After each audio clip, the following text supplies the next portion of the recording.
Hi, everyone. Hey, I wanted to say thank you for joining us for the webinar series. Series is titled Streamlining the Quote to Cash Cycle for Project-Driven Firms. Today's webinar is the second in the series, and it's going to focus on the second step of the quote to cash cycle, and that's project planning, scheduling, and operations. So I'm going to go ahead and hand off the mic to James Thomas. James is going to introduce himself and get us started. Thank you, Bill. Good morning, everybody. Appreciate the time that you've made to attend this webinar. As Bill said, this is the second in the series of webinars. Our theme really for a few months has been the quote to cash process. My name is James Thomas, and I am a solution architect on the Dynamics 365 finance and operations side of the house. A little bit about my background. I'm actually a chartered accountant from England and Wales, but moved into consulting very early on in my career. I have been on the CRM, ERP side of consulting for the best part of 17 to 20 years. And during that time, I've really spent a lot of my work in the services industry. There have been periods in my career that I have dedicated to a subvertical, which is the professional services space. And that's why I'm really excited to be able to be a part of this webinar to showcase some of the solutions. I've gone through a lot of implementations for project-based organizations, and it has revealed many challenges that many out-of-the-box solutions do not have. And so we will be addressing some of those today. Joining me will be Paul. Paul is a solution architect and a sales consultant as well.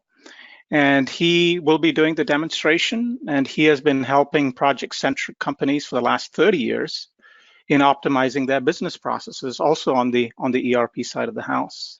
He has had many roles in software development and project management and consulting as well. And for the last 15 years, Paul has focused on the Dynamics finance and operations application as well. So welcome, Paul. So the agenda, we're going to repeat some of the content, very little bit of the content that we had in our first webinar. It is so that we can really lay the groundwork to set the stage for what Paul is going to show. And so those of you that are attending this series for the first time, it makes sense that we define what the quote to cash cycle is, what a project-driven company looks like, and then we'll go into the planning, scheduling, and operations demos. We'll look at the common challenges and the corresponding benefits that the solution provides, and then Paul will take over the demonstration, and we will end with a Q&A. So examples of project-based companies. Many of you that have registered for this webinar probably already know that. But you know, in my implementation experience in consulting, project-driven companies don't all look the same. They tend to be different in their characteristics, but there are some underlying commonalities that we will go through. So these are examples of project-based companies, and you can see how diverse they are. The obvious one is consulting firms. So at Velosio, we fall into this category. We're really managing people, and every one of our engagements is a project. Event management, so this is really more on the marketing side. Each of those events are also a project, and those projects consume not just human resources, but also equipment and materials and rentals, but they're all underpinned by a vehicle that we call a project. Audio video firms. This is actually a great example, which Paul will go into. It really showcases some of the challenges that a lot of firms that need to manage not just people, but also materials and equipment, and the challenges they have in coordinating all of those planning schedules and how best to execute that, how best to optimize the planning components. And then oil and gas. This may look like an outlier, but oil rig is actually a project. And so there are many service companies that provide services to a rig. And they are also a good example of a company that really needs to get their arms around scheduling of subcontractors, technicians, as well as materials, very expensive calibration equipment, and so on and so forth. So some examples of companies that we have worked with. These are some clients that fall into the project-based business category. The control risks, they're actually a global risk consultancy, so they would fall into that pure play consulting firm, as does Haley Aldridge. Sagent Lending Technologies, they actually provide business process outsourcing for national and regional banks, credit unions, and so on and so forth. InTouch Solutions, they're a digital marketing agency, and they provide a full service network and creative media services, including enterprise solutions and data analytics, and they're a global company. And then FIS, many people know Fidelity National Information Services. They're an international provider of financial services and technology outsourcing. And then Berkowitz, they're actually a CPA tax firm that needed to be able to manage their practice using a project-based solution. So what do they have in common? So as I stressed earlier on, every engagement that these companies get into with their customers is a project, and those projects need to be planned and scheduled. They are also a great vehicle to collect costs and revenues, and ultimately, collect your cash and get your analytics. Main elements that you will see in many of these companies, either they're just labor intensive or they actually need to manage labor, materials, and equipment. And that's really the topic of the day today. And Paul will be showing how an integrated system really helps with the challenges presented by coordinating multiple schedules. Revenue is recognized typically on a T&M or fixed fee basis. Although there are hybrid contracts out there, you could have a fixed fee contract with T&M change orders and vice versa. So they're usually a gamut. You get more exotic ones where you have cost plus or percentage of completion, unit-based contracts. But generally speaking, you'll find that they are T&M and fixed fee. And the billing is based on milestones or progress billing, or simply the easiest one of all, which is the time and materials billing. But ultimately, every customer engagement is a project. So let's just spend a couple of minutes defining the quote to cash process. This is actually a fairly sophisticated process, very involved. We have synthesized it down into just a few steps for the sake of time in this webinar. And this process typically represents the most critical process in an organization because it's ultimately responsible for driving revenue. And despite how important it is, it still remains one of the most poorly implemented processes in an organization because they really struggle to collaborate across disparate departments and applications. However, when you streamline the process, when you integrate these processes, you'll find that your business is really empowered to meet the increasingly complex demands of your customers, and thereby also reduce delays and risk in the operations and execution of the project. And as you can see in this very simple graphic, the QTC process really touches every department, every channel, every customer. And it starts with your customer's intention to buy, and it ends with cash in the bank for your organization. So the main steps here is the quoting and estimating process, which was the topic of our first webinar. Topic today is the planning and execution, but we also do have the billing and revenue recognition components in the QTC process, which will be covered in our future webinars.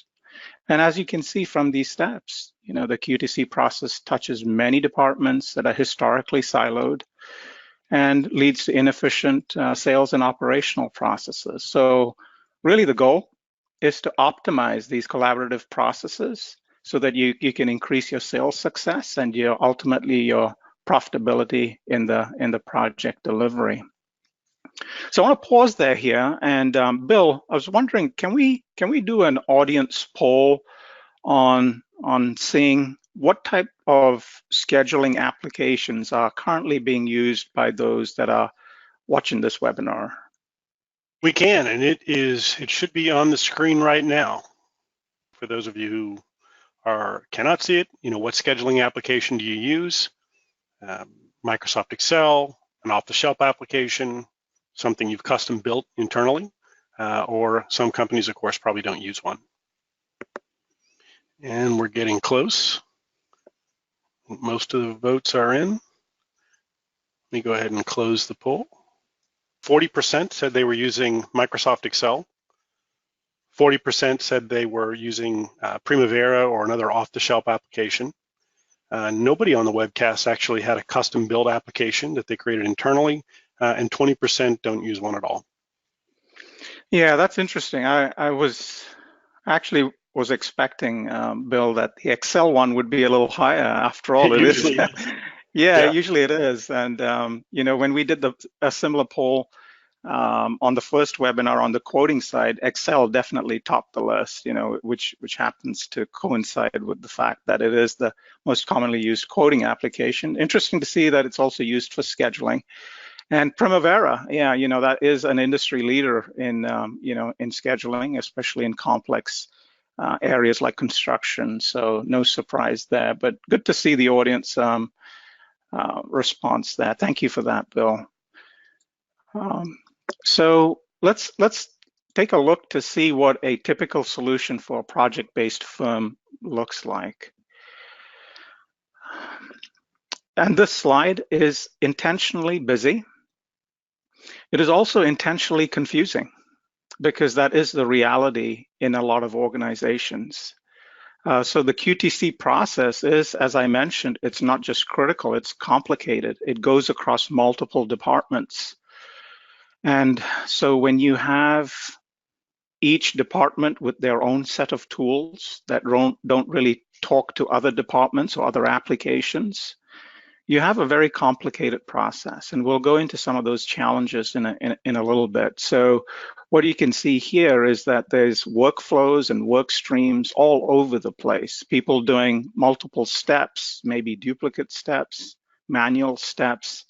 So this is kind of the lay of the land for a lot of companies, at least in my experience on the consulting side. This is very typical. Some companies are not as sophisticated and some are a little more than others, but nevertheless, there are common challenges that are being faced by these companies. Let's start with the resource utilization. So when you do the quoting process and you're getting ready to make certain commitments to your prospect or customer in terms of when you can start the project, what the milestones that you need to hit, the delivery schedule. If you don't have clear visibility into your resource schedules, what their capacity is, what their competency and skill levels are to meet the specific task demands, it becomes very difficult because you are making your best guess, but that best guess is being turned into a contract and hence a commitment. And now you have your whole delivery team scrambling to meet that, especially if it was inaccurate to start with. So the importance of being able to have that accurate visibility early on in the process is critical, right? So redundant workloads, we touched on this in the previous slide, right? There's a lot of siloed processes lacking integration, and that can relate can actually result in duplication of efforts, where one department may be capturing a lot of project level details or quoting details, and then the next department may have to re-enter that into another application so they can move the ball forward. So whenever you have these manual processes and duplication, you are obviously introducing greater risk of error into the entire process. And then once you get through that and you get into project execution, that's when the fun starts, because now you have to make all of these different plates that you have spinning in the air look somewhat coordinated.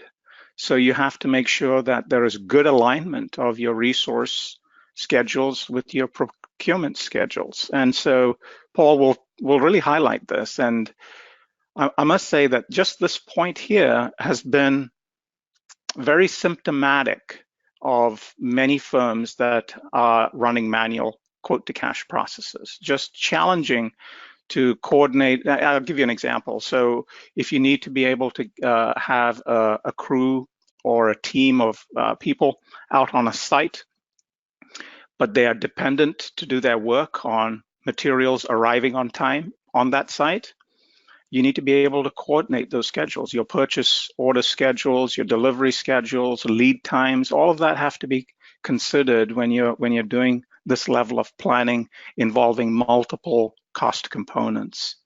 And then you may outsource certain areas of the project to either supplement your resources because you don't have enough, or maybe you're subcontracting because you don't have the expertise.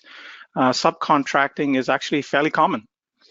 What is difficult is to make sure that the subcontractors' schedules and availability and capacity are also considered during the planning and scheduling process.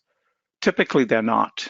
There's a lot of communication via email, a lot of document exchanges, but as we all know with projects can get delayed, they can get changed. So you need an ongoing work stream that really assists in the coordination and integration of all of these schedules. And then finally, the project management side, the ability to be able to track project progress real time is difficult if that data is not available.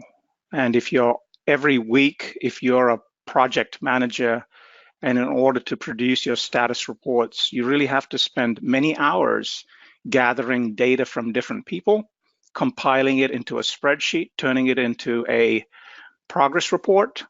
That takes time.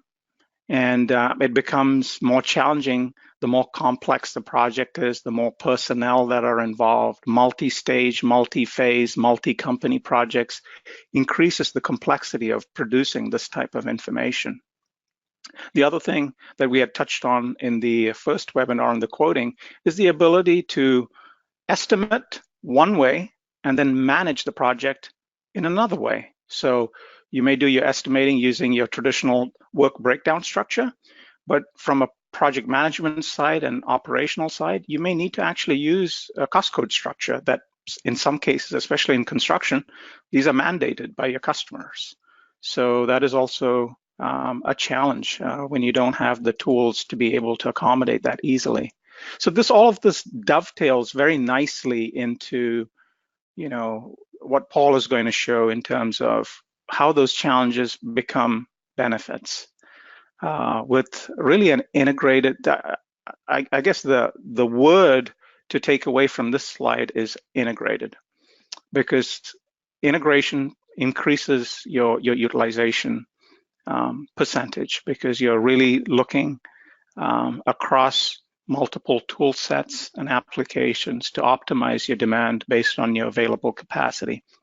That goes across multiple departments as well. So you're getting rid of that duplicate entry, manual entry, because the data is just entered once and it's shared then by all the roles, all the different departments, the different personnel and personas that need to be involved.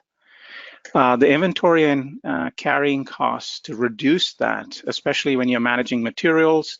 The example that I talked about on the audio-visual firm, that was critical, especially when you're dealing with high-tech equipment. Some have lead times that are very long because of their specialized nature, or they need to be built to order.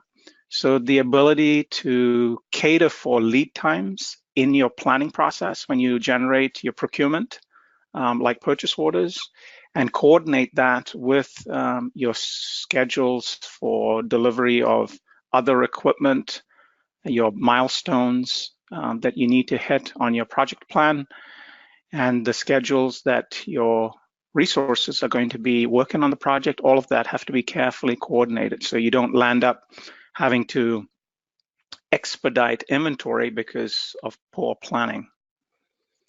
And all of this leads to good collection of data, real-time data, and just avoiding project overruns, because you have clear, not just clear visibility, but you can be proactive.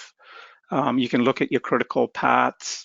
You can actually have workflow trigger alerts to give the respective folks notice ahead of time before an actual event turns south. And then change order control. What is constant is change, especially in these projects. And so change management, how does that change impact my schedule? What does it do to my ability to meet previously committed milestones? Maybe I have purchase orders out there that I may need to push out because I've got some changes. So all of this, really leads to all the different aspects of managing, these types of projects. And so before we really dive into the demonstration piece, I wanted to just set the stage on the D365 suite of applications. So at its core, we have these applications running on Microsoft Cloud. And we look at these modules, we call them apps today. And you can consume what you want for how many licenses you want and when you want. And it's a highly flexible suite of applications Microsoft has designed so that you don't have to acquire, functions that you don't have to use. You can be precise in what you want to have licensed and when you want to turn it on. And you can see there's a multitude of different applications available. Operations is what Paul is going to be showing us today. It also incorporates the finance components, but then there are separate applications for sales and customer service and marketing.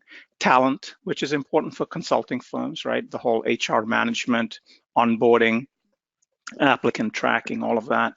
PSA is professional services automation, which is an application that does a lot of heavy project management pieces, and then field service. So this is for your field service technicians.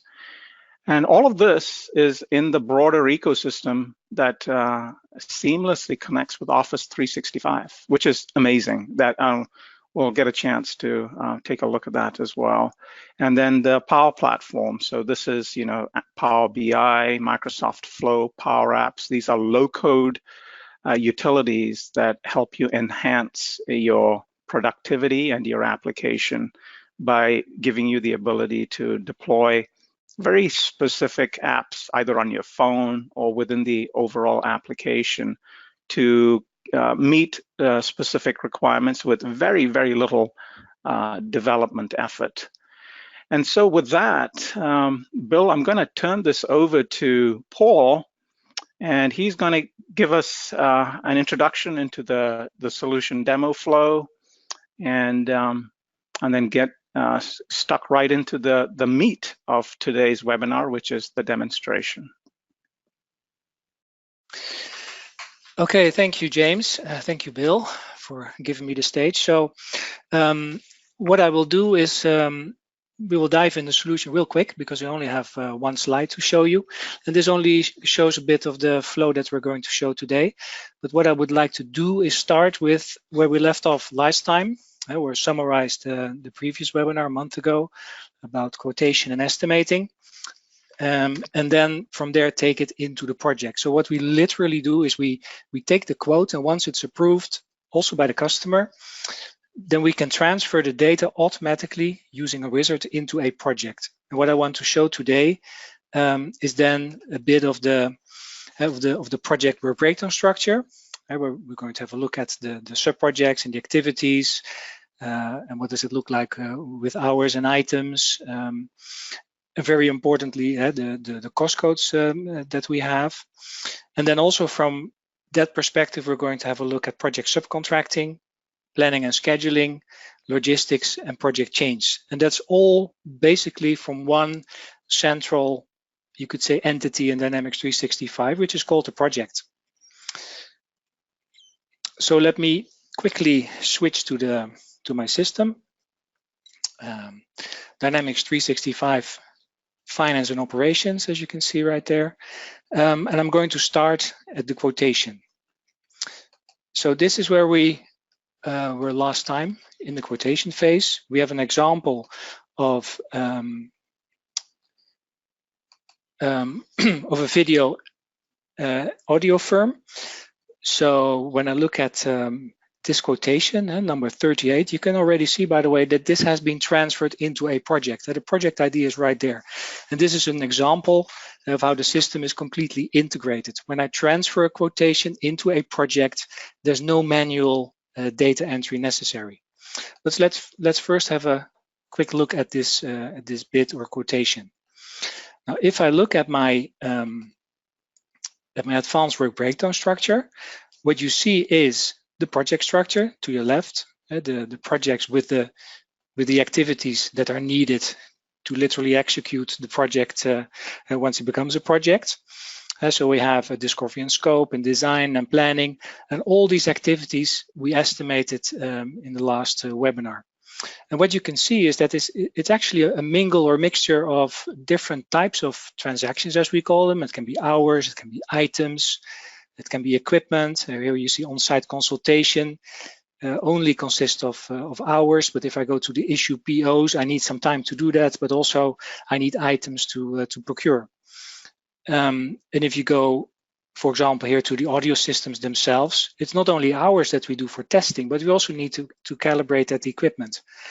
And all these different transaction types, we call them resources. So an item is a resource, an hour is a resource, a piece of equipment is a resource, a subcontract is a resource, and we can plan all that centrally in the later stage when it becomes a project. Now, so what you see to the left is indeed the work breakdown structure, and these are the details that we then can estimate. And the estimates you can see right down below there.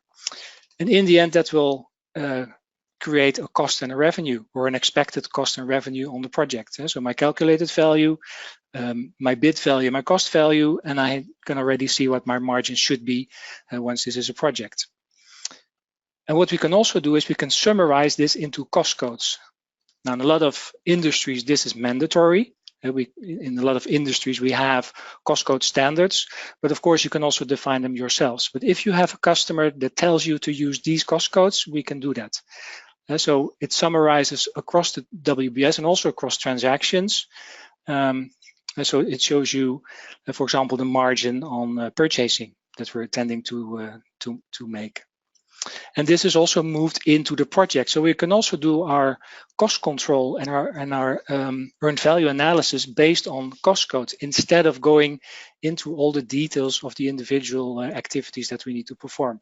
Imagine a project where you have hundreds, maybe thousands of activities. You don't want to do the progress on each individual activity. You would like to accumulate that into cost codes.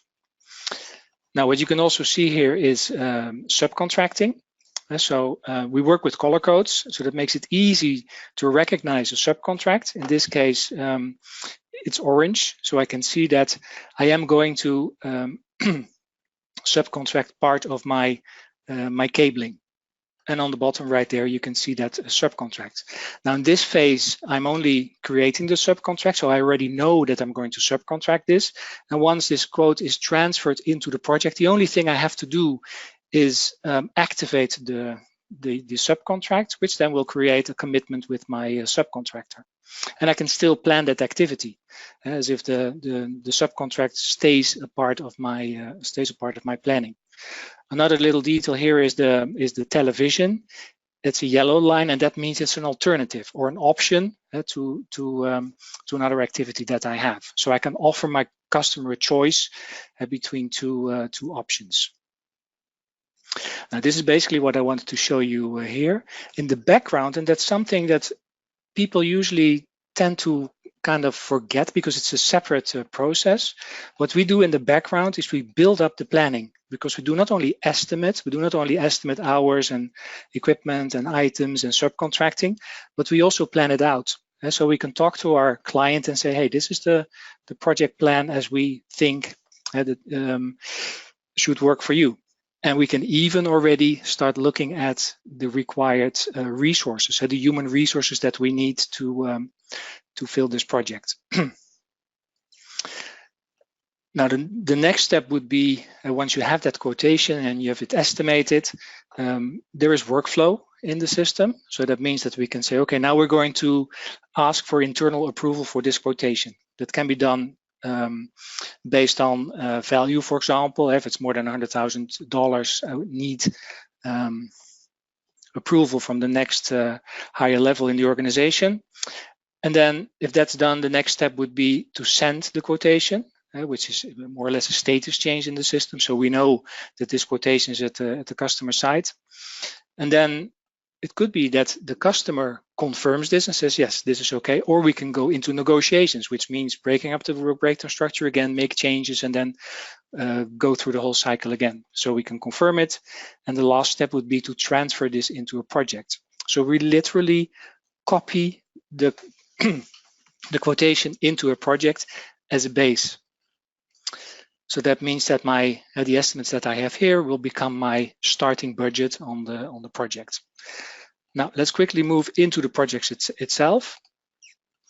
Now I'm a project manager, so I can look at my projects. The system will filter down only on the projects that I am responsible for. And here you can see that there's this upgrade and remodel of the main conference room. That was the project that I quoted on earlier. And you can still see the quotation number is in there as well.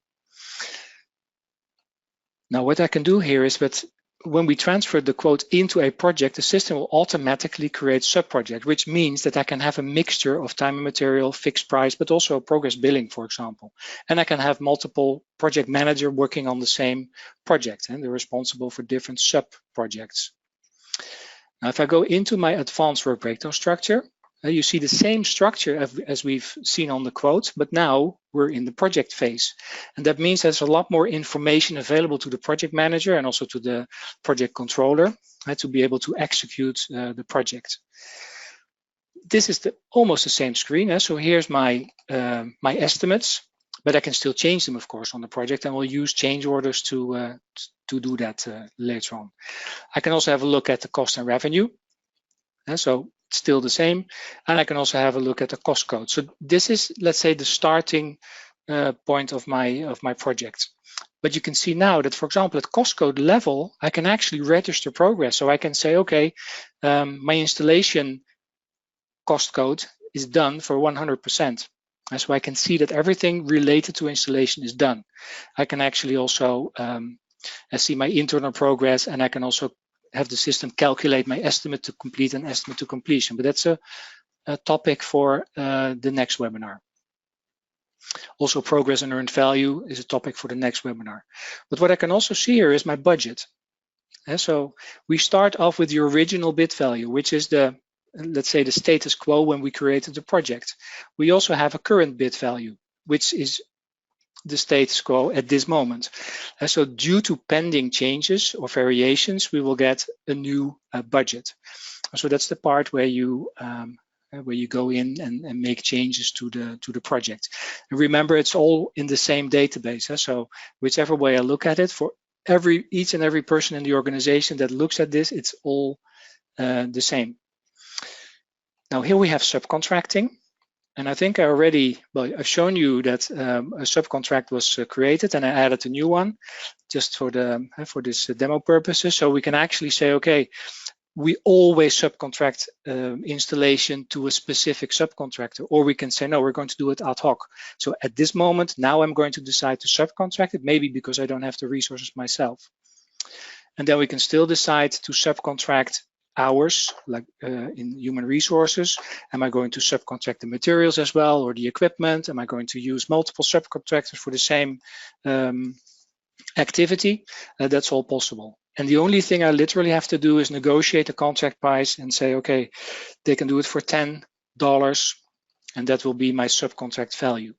Now, when I activate this subcontract, it will create a purchase order. So that will then go to the purchase department, and for invoicing, we use the purchase order that is, let's say, behind the subcontract.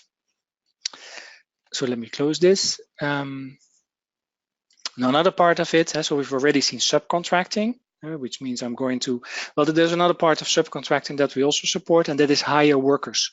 So what we can literally do is hire workers into the system. They will go into the human resources module, which is also integrated, and then we can plan these people on a project. And talking about planning, we do have an integrated planning tool. We call it visual planning. So it's a Gantt-based planning, but inside Dynamics 365, which means that you have all the advantages of Dynamics 365.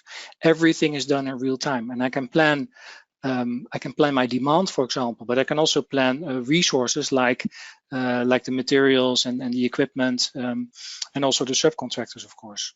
Now, when I have a look at that, the visual planning, it will span across my project. So it will show me again the complete work breakdown structure, but then from a planning perspective. And what I see here, for example, is what is my critical path. The system will calculate that for me. I don't have to do that. It will just take into account, well, the calculations for critical path. So I can see that some activities are not in the critical path. So as a project manager, I'm not going to focus on those. It goes a little bit too far for this demonstration, but if I go into edit mode, I can literally, start changing my project. I can add activities. I can drag and drop them, or I can postpone my project for a year if I want to. Just by a few mouse clicks, I can do that. And of course, when I move one activity, all the connected activities will move as well. So that's a little bit on the Gantt chart. I will come back to this in a minute. The other side of planning, of course, is scheduling. So from here, I can literally dive into, and I'm now going to do it from a project, but typically what you will do is you will go into your capacity overview, for example, and you have also a screen with your project plan, and then you start, looking at your capacity, and then planning and scheduling your resources on another screen. But what I will do is dive directly into the resource planning, so I can see that I have, for a typical role in my organization, which is a designer, I have 3 people available. So the system knows that if so typically what you do, it could be done already in the estimating phase, that you say, okay, this task requires a special skill or a special role in the system. So what we then do here is say, okay, we assign those roles to different people in the organization, and then automatically they will show up in the planning. So if I need a designer level 2, it will show me these people. And what you can see here is that I am in legal entity USMF, which is one of my legal entities in this company, but I am scheduling resources from another legal entity called USSI. And so we can hire resources from another legal entity within the same company. And the only thing you basically need is a good transfer price for that. And if I would go to the other company, if I would schedule Bonnie Skelly by just dragging and dropping this activity, in the other company, I would see a reservation as well. So I can literally see across companies that I have, assigned, have reserved one of my employees on the project. Now, what I did here is I actually try to assign a task that requires 12 hours a day to one person. And that, of course, is not possible because I said I need to plan based on remaining capacity. So I'm not going to plan a person more than 8 hours a day. if his calendar is 8 hours a day. It all depends on the individual calendars. So we literally plan against finite capacity here. What the system does, it will automatically split the activity and say, okay, you need to still assign it to another person as well. And when I do that, it will assign the remaining capacity to another person. And what you can see that it nicely levels out the impact on their capacity. So that's one thing that we have there. I have another example real quick where I think it was in here. If I go here to the resource planning, I actually see a screen that almost looks the same. And now I'm going to say, okay, I have a project manager and a designer, and I'm trying to now schedule this task to a project manager. The system doesn't allow it because it says scope and specification documentation, the competences do not match. So we can also work with skills. A project manager is not a designer, so I'm not allowed to actually schedule the design activity on the project manager. So that's a little bit on the resource planning. Another view that we have there is the capacity overview, and this shows you more in detail how much capacity do I still have on my project, or I mean how much capacity do I still have left in my company. So I can see that for the designers it kind of looks okay. Now another thing, and then I'm slowly going into the logistics side of planning. So as I said, we can plan resources like people and equipment, but we can also plan resources like materials. And what you see here, for example, is that I have a few PO activities for audio, video, and lighting and motorization. And you can see that I want to start my activity at a certain date, but you can also see that my item, my product, will not be on time. There's a little red triangle that says, hey, listen, project manager, this is going to be difficult to start because your item is not going to be on time. So you need to do something, and maybe expedite. Or now the way we can analyze this is there's many options you have, but what we did is we kind of combined the planning. I can say on an activity, I have a certain demand for a certain product, and the system will automatically calculate when the purchase order should be delivered. Now, what I can do is when there's a problem, I can literally go into what we call project logistics. And for those of you who are familiar with the term MRP, we actually show the results of MRP in a project setting. So here you see again my work breakdown structure. There is different types of demand or different types of transactions, as you could say, because in the legend you can see what we support: sales orders, purchase requisition, transfers. If you go from one warehouse to the next, we can see that there's a transfer, etc. So there's a lot of information here. Now, what we can then do is we can say, oh, everything that is bold, I hope you can see that, is a problem. So this all seems okay, but when I look at these HDMI cables, I can see that there's a delay of 11 days. So it's 11 days too late, which means that probably my purchase order, well, in this case, we have a purchase order, so that's good, but we need to expedite this or do something else on the project and maybe replan some activities. But the system gives you advice, and this comes from the master planning module, and it uses the items in the item master. So again, it's an integrated part of the system. And on top, I can see detail. So here I can see all the purchase orders, and I can directly go to a purchase order, and many companies use this in a project team meeting where they discuss and say, hey, how come my HDMI cables are too late? Can you please expedite this?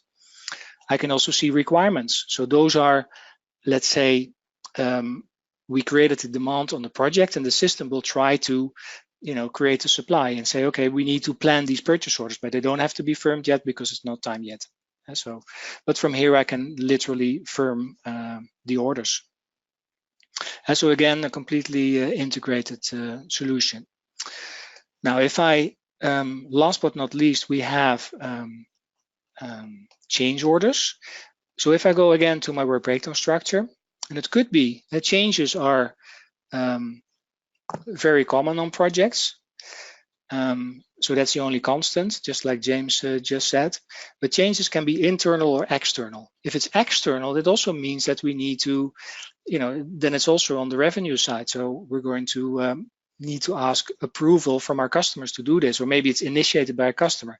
And then we also have internal changes, which only have effect on the cost. So as I showed you on the budget, I can see as a project manager that there is a pending change. This is a change that has not been approved by the customer. So that means it's, it's probably at the customer side maybe, so they have to still approve it. But what I can do here is I can literally go to that node, the on-site consultation where the change is, and I can say, what is the related change order? And then the system shows me and says, okay, it's this order. And then you can ask yourself, okay, but what is actually the change that is coming? And then you can literally go in and edit the change. So what I'm doing is I'm copying part of the work breakdown structure, or I'm going to introduce new nodes or new projects into the work breakdown structure, and I make my changes. So here's, for example, a change where I said, okay, I changed the hours, and I actually added a new set of hours. And so this is how you make the change. And then what you literally do, and it's almost the same as a quotation, you ask for approval. In this case, it has already been approved. So the next phase would be to send it to the customer. Then they have to approve. And then the last step would be to literally merge this into my project. But I can still, using reporting and on my WBS, I can still see what the changes were and what the effect is on my budget. How did my budget change over time? Well, James, this was what I wanted to talk about today. Yeah, thank you, Paul. That every time I look at the application, it's such a great summary of some core functions that I know over the years when I've worked with different ERP systems, they have struggled to accommodate this level of integration. So thank you for really showcasing those challenges that a lot of companies face and how we can really overcome those with this solution. So just switching gears a little bit, moving away from the feature functions of the planning, scheduling, and operations side, just looking forward into how do these solutions get implemented and how do you choose a partner? And so just a few minutes about Velosio before we turn it over to the Q&A side. So one of our differentiators is a licensed application called Axio. It's actually a collection of tools and functions and business processes, configurations, data packages, import utilities, regression testing packages. So it's a collection of tools that are constantly used by our customers. We deploy these Axio components on 100% of our implementations because it really increases the efficiency of the implementation, and I'll show you what that means in a minute. So in addition to a lot of the tools and utilities, there is also some feature functions incorporated into Axio, like complex contracts management. So if you are in the SaaS business as a software provider, for example, and you have multiple subscription contracts with revenue recognition, deferred revenue recognition components, we have a full-blown module to address that. Integration with external payrolls, HR management, and we also have business process models that are deployed through LCS. So LCS is an abbreviation for Life Cycle Services. So this is a Microsoft authored implementation deployment tool. And really, it's the convergence of your methodology, which you can see is embedded on the screen here. So you can see the different steps. So this is the Velosio right path methodology that's embedded in here. And The implementation team, the customer, and Microsoft all use this as the tool to manage your implementation, not just the services side, but it also brings in together your instances, your production instances, your sandboxes. That's where you can see your environments listed on this side. And then there's a little quick description about Axio. So the component that I wanted to illustrate in a minute is called business process models. So we have, over the years, we had taken a team of our most experienced consultants in the project-based business, as well as financials and other components, and created best practices. And so instead of your typical implementation, for those of you that have gone through implementations in the past, you know that the team will come in and they try to learn your legacy process, discuss future state, then try to come up with business processes that need to align with your new implementation. Well, we bypass all of that and we start with best practices. And we go through a review of why those best practices will not work for you. So we are really accelerating the implementation. We don't have people coming there and learning on your dime, but instead we're coming there with the expertise to move through the initial analysis and methodology phase as fast as possible. So let's just take a look at what some of that looks like in terms of business process models. So I am in Lifecycle Services, and once again, this is a Microsoft authored tool. But what we have done is we've created our own library of business processes. So you can see here we're at about 511 processes and counting. So these are all Velosio designed processes. So this is our expertise, our intellectual capital that's embedded into this. And it's modular just for the ease of navigation. And so, for example, if I was looking at creating financial dimensions and account structures, I can then click on the diagrams. And here, so all of what you see here is fully customizable, which is what we've done and embedded our expertise in here. So you have a flowchart and you have these process steps. We don't have time to show how this integrates into the finance and operations environment, but you can actually run this from within the environment. All of what you see here is fully integrated into the application. So it will take you step by step through this using a guide, almost like a wizard, on how to do something, right? So in this case, it's how do you create a financial dimension? And so you can see that these steps will then walk a user through the process. We also use Visio, and this can be imported and exported and changed. And it's very, very helpful to start off your implementation with this in mind instead of having to start from a blank canvas and start building up these processes. We're coming to you with these business processes already. So let's just get back into the slide here.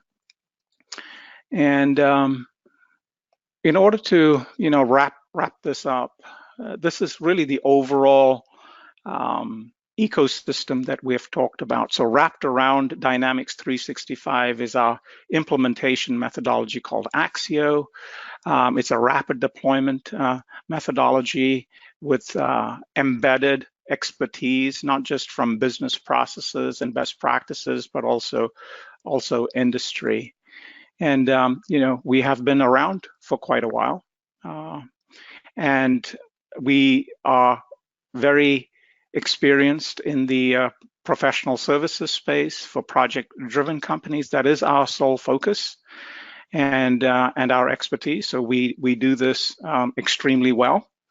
And with that, Bill, I am going to get us started on the Q&A session here, just 5 minutes before the end here. So if there are any questions there, Paul and I would be happy to answer them. Awesome. Can you hear me, James? I can. Okay, good. Well, we only have a few questions today.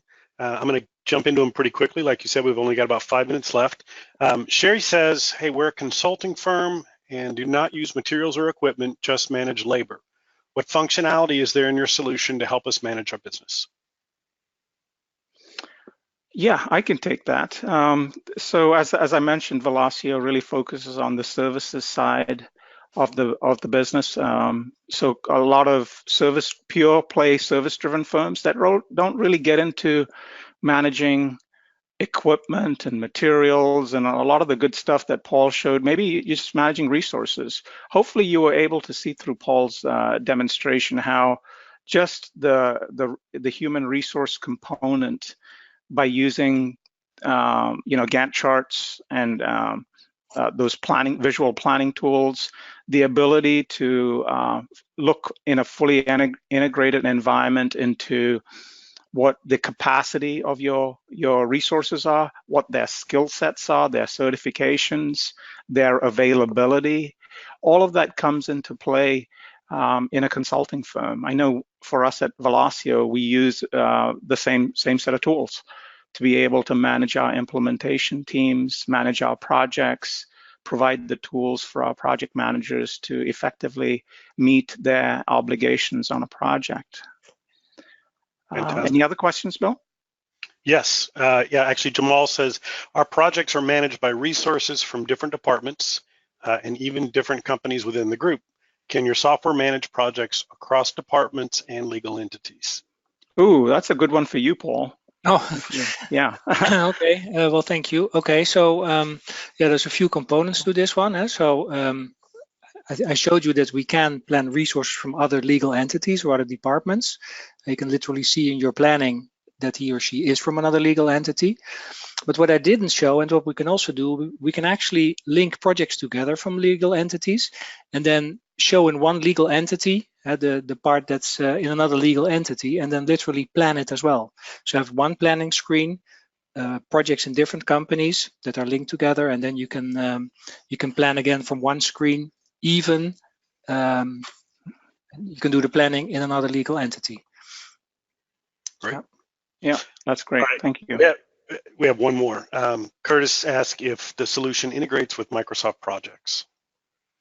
Yeah, I can take that.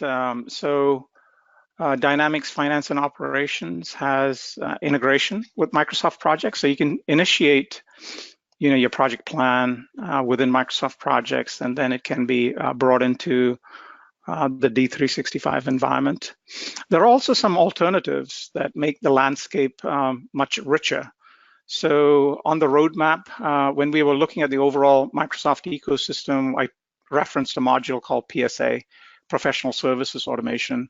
So that is really the heavy project management application that we have in D365.